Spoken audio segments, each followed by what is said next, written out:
What's going on, guys? CTG Matt back. Happy holidays. I'm a little bit late, don't get me wrong, but I really didn't want to upload anything on Christmas. I wanted to enjoy my time with my family, stuff like that. Even Christmas Eve, I wanted to just enjoy time with the family, not force myself into uploading anything. I hope y'all had a happy holiday, and I hope y'all enjoyed that NBA slate last night as much as I did. Yesterday's NBA slate started off pretty fire. Knicks versus Spurs, Wemby versus Mikal Bridges. I'm sure we all thought it was going to be Wemby versus Brunson or something along those lines, but getting Wemby versus Mikal Bridges was still one of the most fun matchups of the day. The Spurs looked like they had them. The Spurs really looked like they had them for a while, and then all of a sudden it really just started to pour for the Spurs. With I think it was maybe 7 minutes left in the game, Wemby made a three, and it made it like a 5 or a 6 point game, and I was like, ooh, the Spurs are getting really close to putting them away. And then here comes Mikal Bridges with a three-pointer at 7:55, and then he hits another three-pointer at 6:53, and then he hits the fadeaways. Those two fadeaways, the one in the mid-range where he got to the elbow and just completely cleared off everybody. Nobody was even close to him once he turned for the fadeaway, and he smacked it nothing but net. And then he had the other one falling baseline. I don't know what, the ghost of somebody, the ghost of Bernard King's still alive. The ghost of Bernard King got into Mikal Bridges yesterday. That was just an incredible viewing experience. Sucks Wemby couldn't get a little bit more help. Jeremy Sohan had a great game. I think he had 21 points. A great all-around game from him. He hit his threes too. But overall, the rest of the Spurs roster really didn't show up. I have it in front of me, actually. Chris Paul, 13 and 7. That's fine for 40-year-old Chris Paul. Devin Vassell with 11 on 4 of 11. You got to be better than that.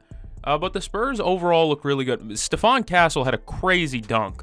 Me and my brother were sitting there watching that one, and he went up and cocked it back off just a 1-2.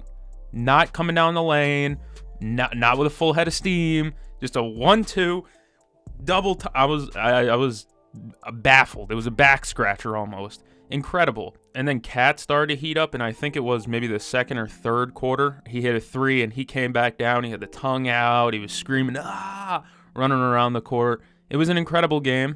Josh Hart's imprints were all over this game in the fourth quarter. Rebound after rebound, getting a couple assists. He had a steal, I believe, as well. Josh Hart was all over this game in the fourth quarter to the point where I was looking for OG to step up a little bit. He didn't even need to. But when Mikal Bridges is running around hitting 6 of 9 from 3 and 17 to 25 total, he's hitting mid-range shots from everywhere on the court. I really don't know what you can do.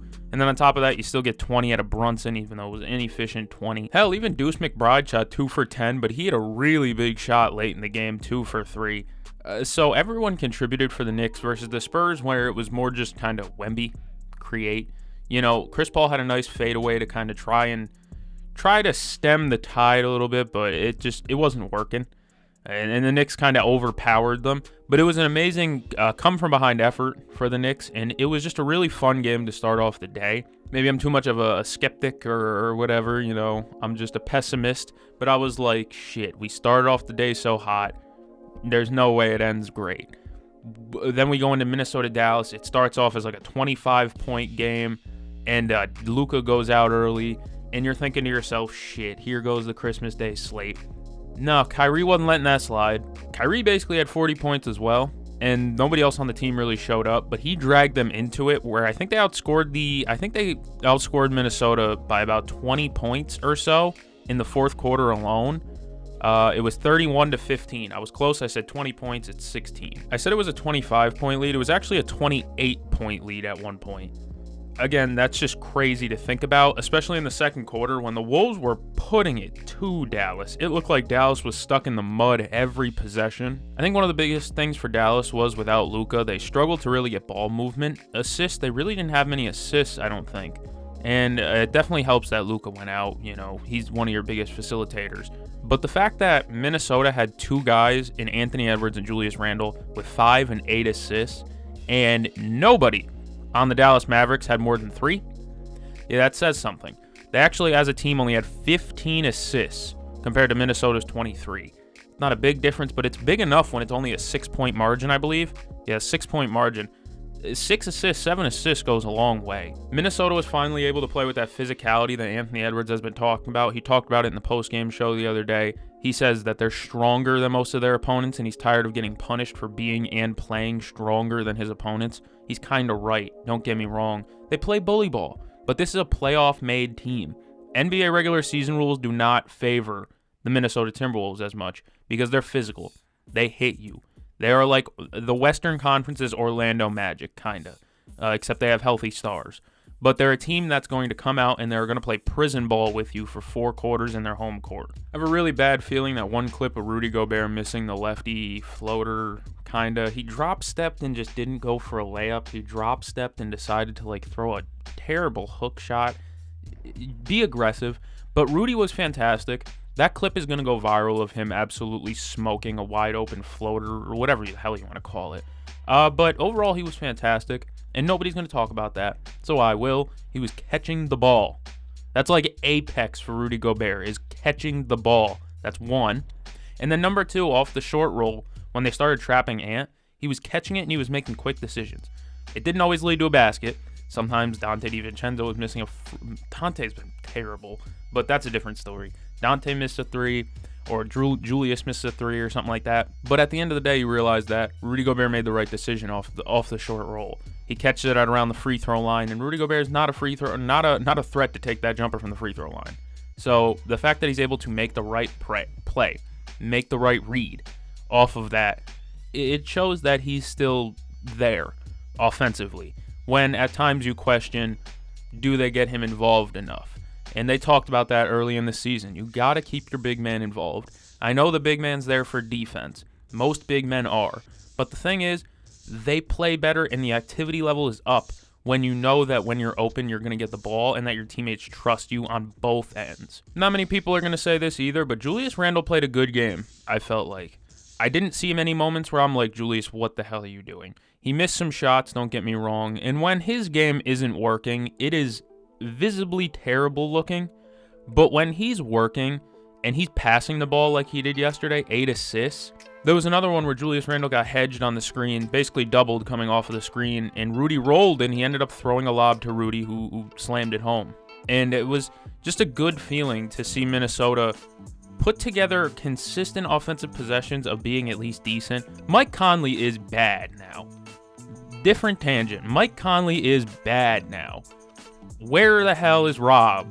All right, I know every other video I mention Rob Dillingham, and every other video I'm going to continue to keep mentioning Rob Dillingham until he starts getting PT. When Mike Conley is, let's see where he's at. He's a +1. He had 10 points on 4 of 9, 1 of 5 from 3. 1 of 5 from 3? I mean, half his job is spot up. I love Mike Conley, don't get me wrong. But I really think the playoffs was his last hurrah, and I think he'd be much better served as a bench piece than a starter. I don't know if they're going to play Rob Dillingham ever.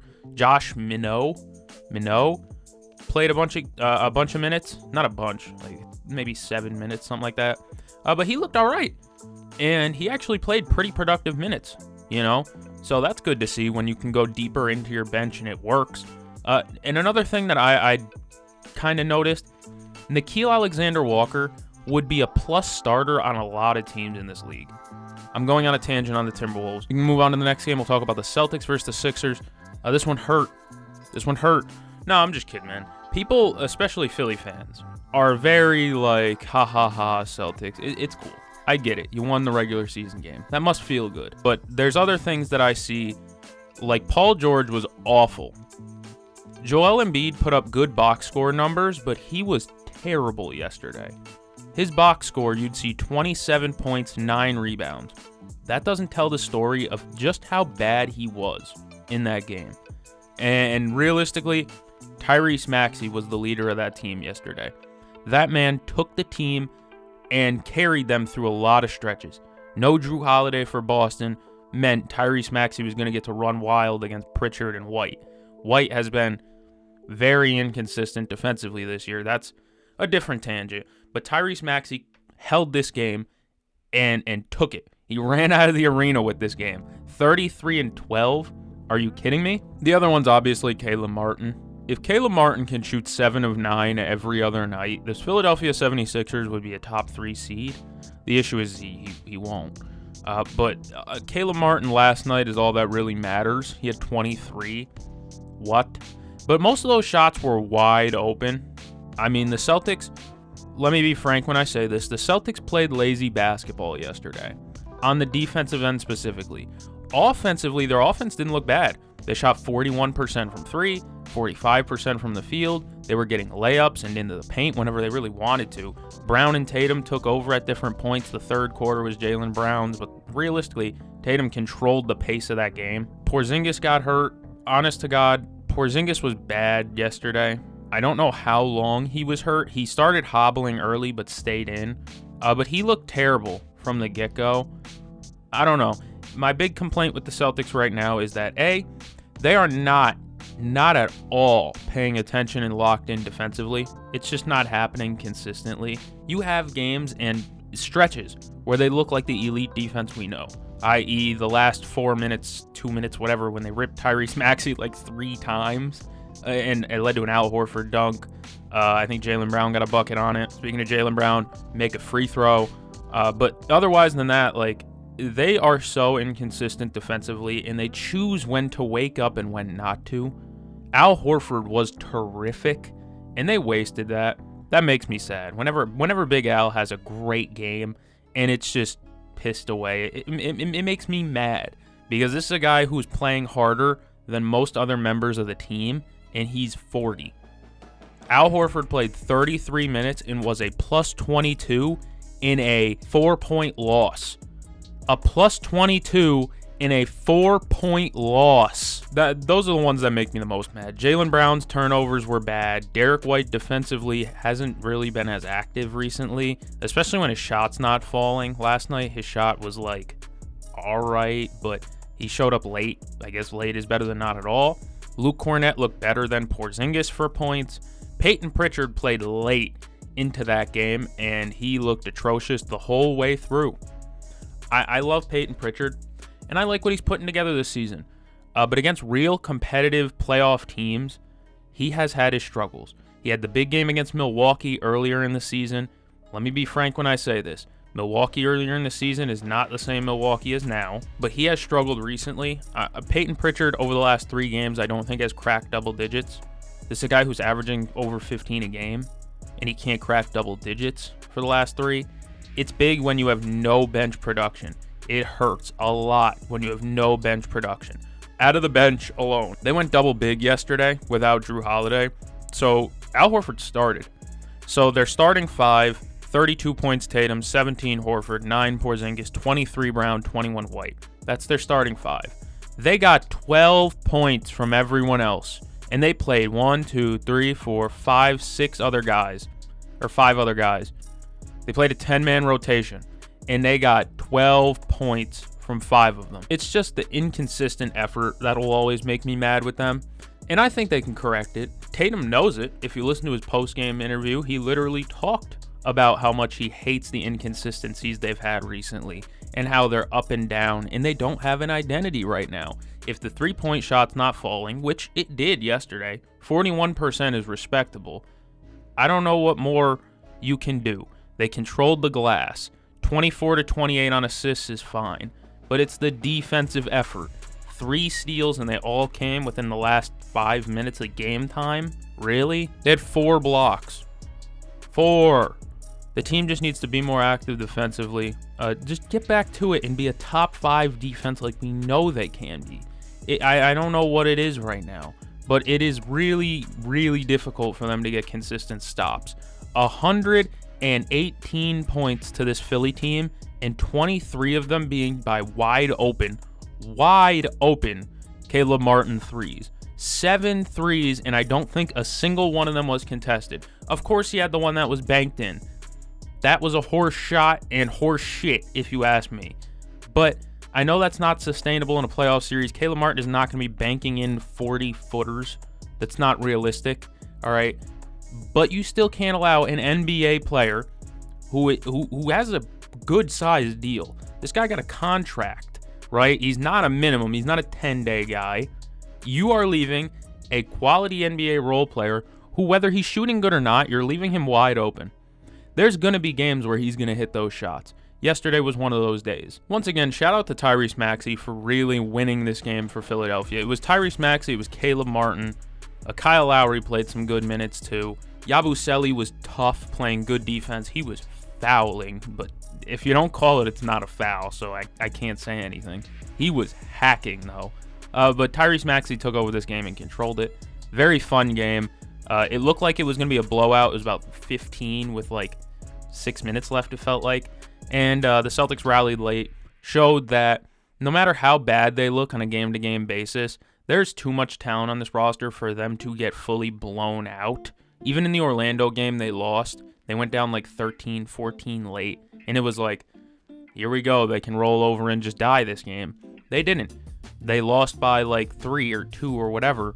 It was a sub 10-point margin when realistically up 13 with like 4 minutes left could end in a 20-point loss. Call it cope, call it what you must, but either way, I think the Celtics played a pretty good game yesterday despite the loss. It's just you got to be more consistent and locked in and connected defensively. Tyrese Maxey, that last second layup with like 1.1 on the shot clock, that kind of ended the game, and that was because they didn't communicate defensively. They left him wide open on an off-ball screen before the ball even got inbounded. You just left a guy wide open because you didn't communicate. You know what I mean? It's things like that that irritate the hell out of me, but also at the same time, I realize they're fixable. And ideally with like Joe Mazzulla, he'll look at the tape, he'll get pissed off and go do some, when they lost back-to-back games to Atlanta last year, you know what I mean?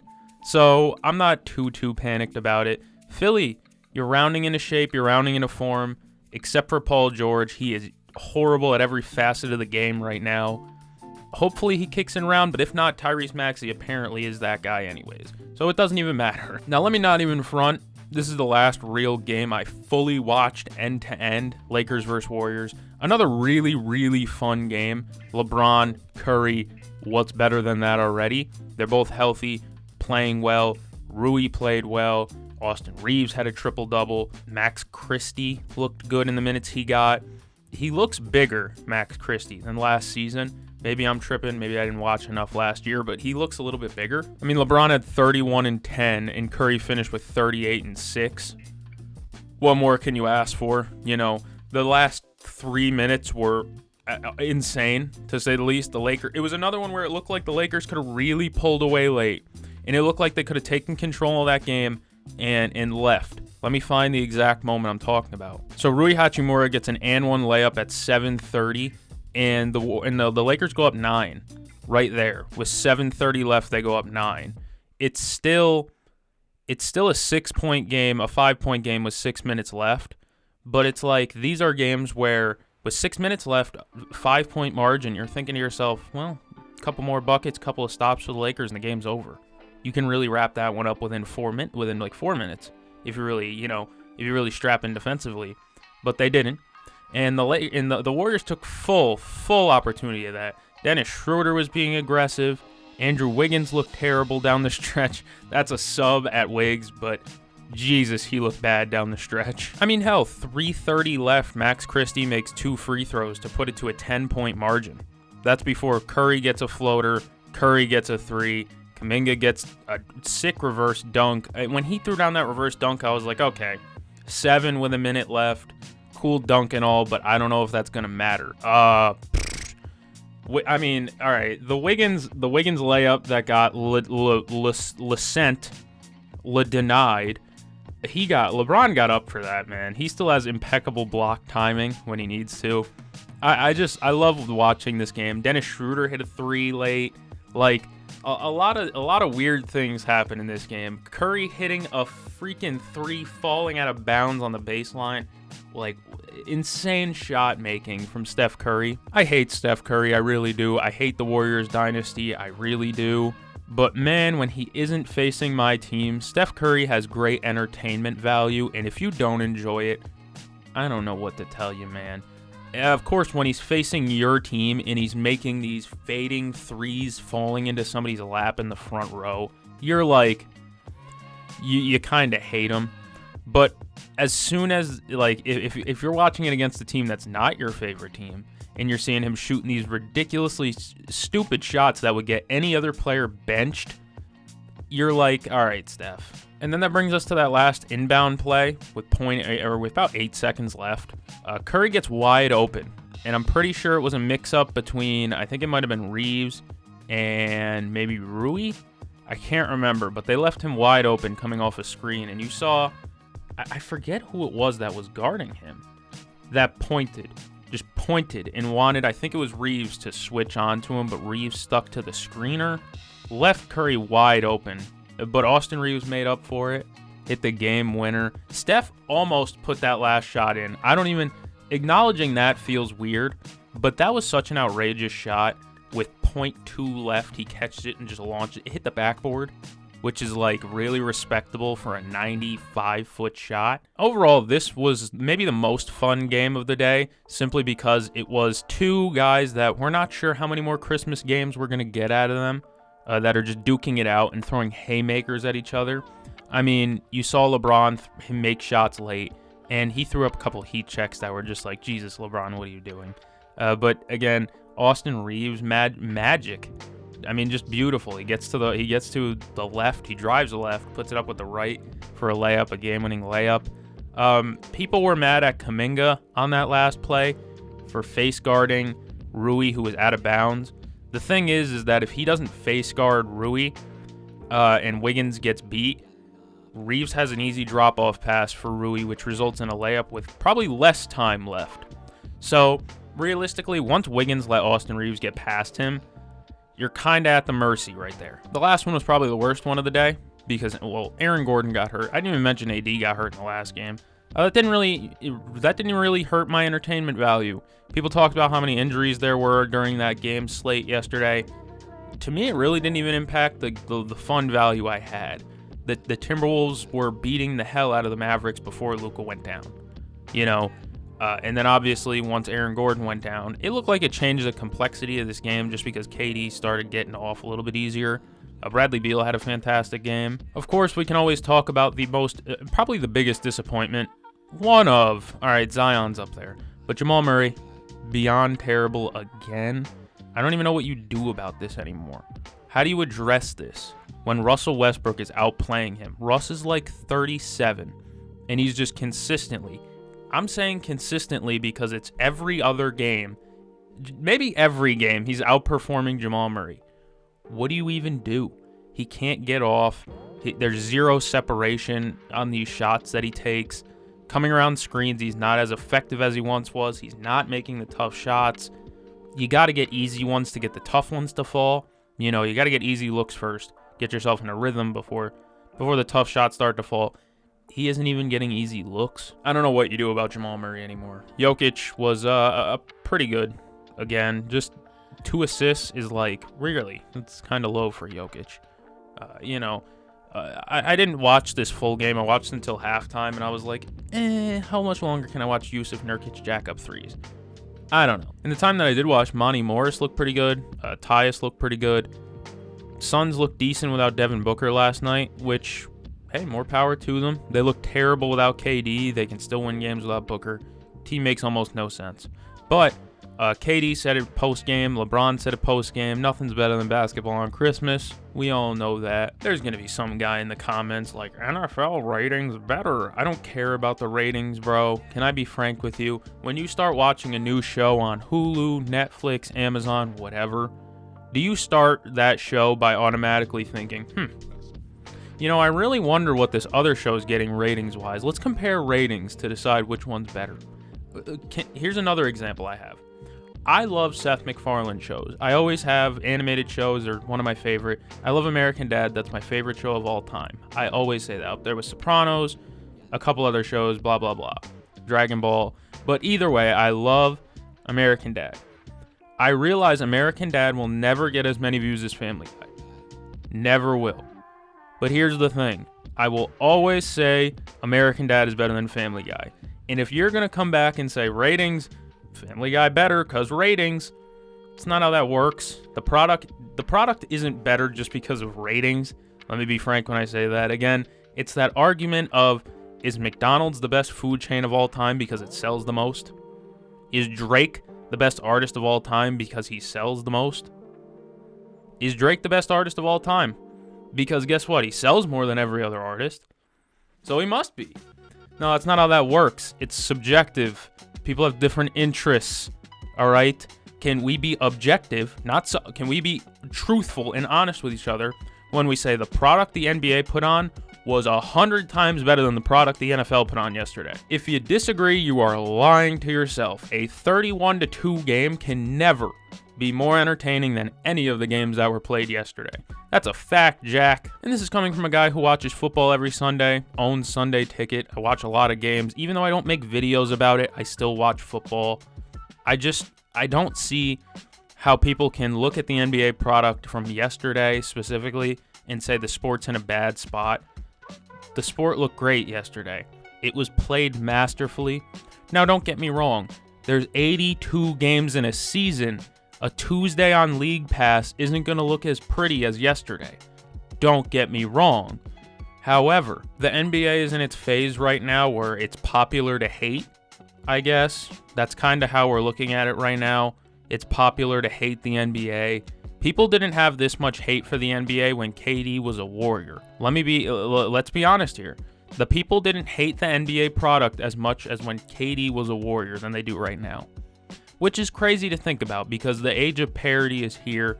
You can't tell me who's going to win the NBA championships this year. And if you think you can, you are honestly just throwing a dart at a board. I say it a lot.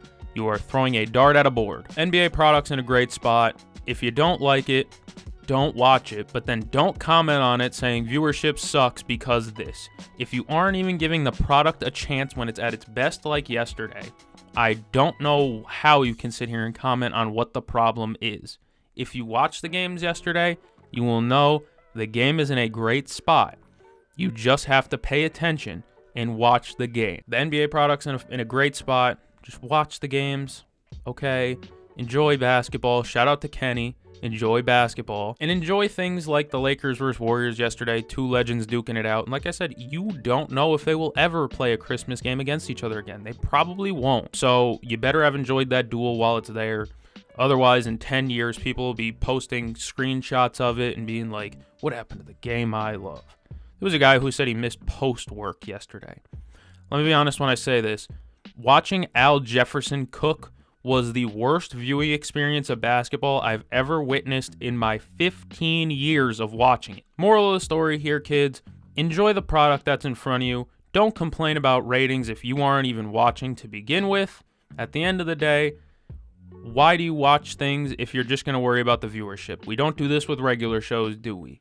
We don't do this with shows on Cartoon Network. We don't do this with shows on Netflix. We don't do this with shows on Hulu. I'm going to go catch the game. See you guys in the next one.